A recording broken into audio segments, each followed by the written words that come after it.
Okay, so maybe I should explain this a little bit. This here, this is the parking brake for this particular E70. I got the X50i, the N63. I understand that some of these are different. The parking brake may be in the caliper setup of some of these. I don't know what year, model, variations and all that, but this is your pretty typical brake drum type of a setup here. That with that little star wheel, that's your adjuster for these two shoes, upper and lower here, and it's going to spread these apart so that they press out against the brake drum. The brake drum being the inside of this rotor, and you can see there where it's, rubbing, which is fine, which is normal for that kind of a setup. But that's what that is, and then that's activated by this cable here that runs all the way back in there to a control box way back there. I don't know if I can get in on it or not.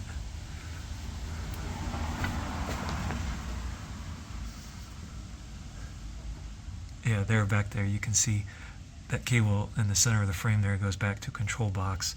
It probably has a motor in it that when you press that button, that's what pulls this cable, pulls the cable inside this sheath, and then that spreads these shoes out on the drum and makes the vehicle stop moving.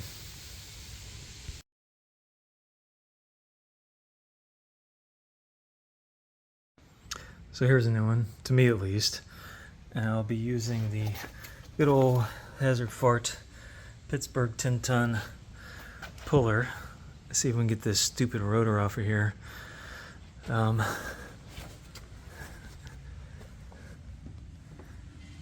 It's pretty much exactly what you expect it is. It's just a big 3-jaw puller. However, it's hydraulically operated, and I'm curious to see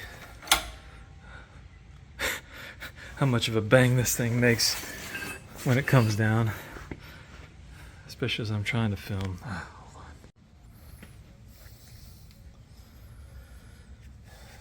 I've got a torch, but I don't know. This just seemed to be the thing to try.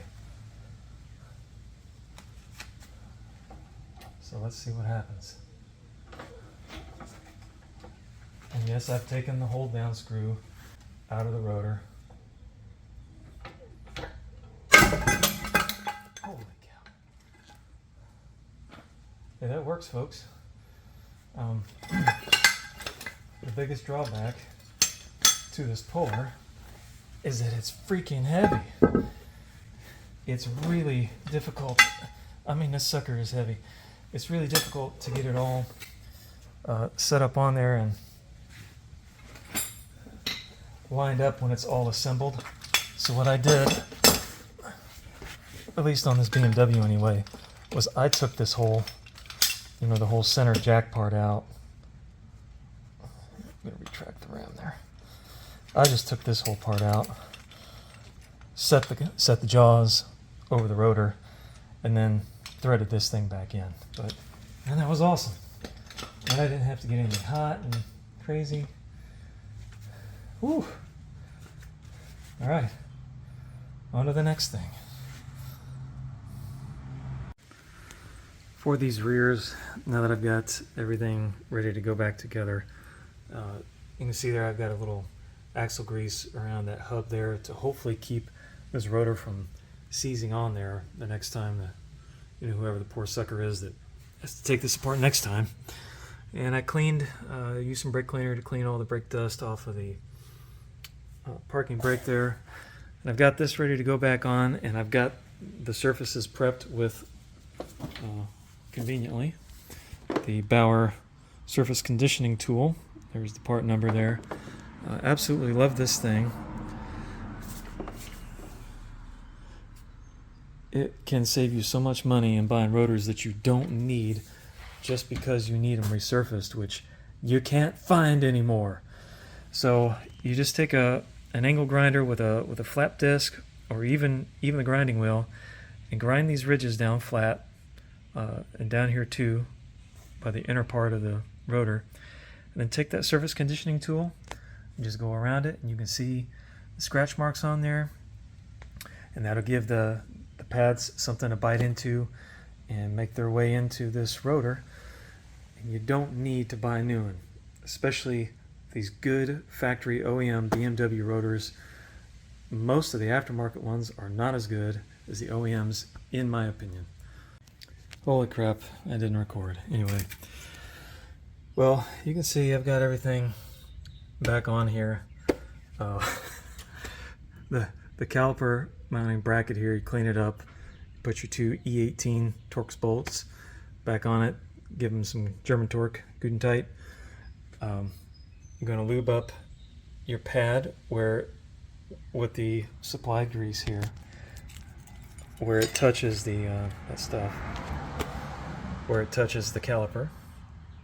Okay, I don't go too much in the middle because it's not going to do you a whole lot of good. And then you're going to want to put some lube up here where the tabs are, top and bottom, and also on the back side here.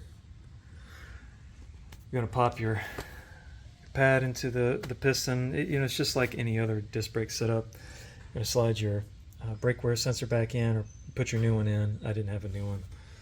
Put that back on. You're going to take your 7mm Allen, put your caliper bolts back in here, but you're going to lube those up with this stuff first as well. Tighten them down with some German torque.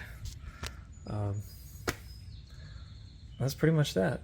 The only thing I've done since then, I still got to put the clip on here, which I'll do in a second, is I just pumped the brakes a couple times and got this to seat on here a little bit further, because you'll notice when you go to put these caliper bolts back in, they're going to stick out maybe a quarter an inch or even more until you pump the brakes, and then that moves the whole caliper forward this way.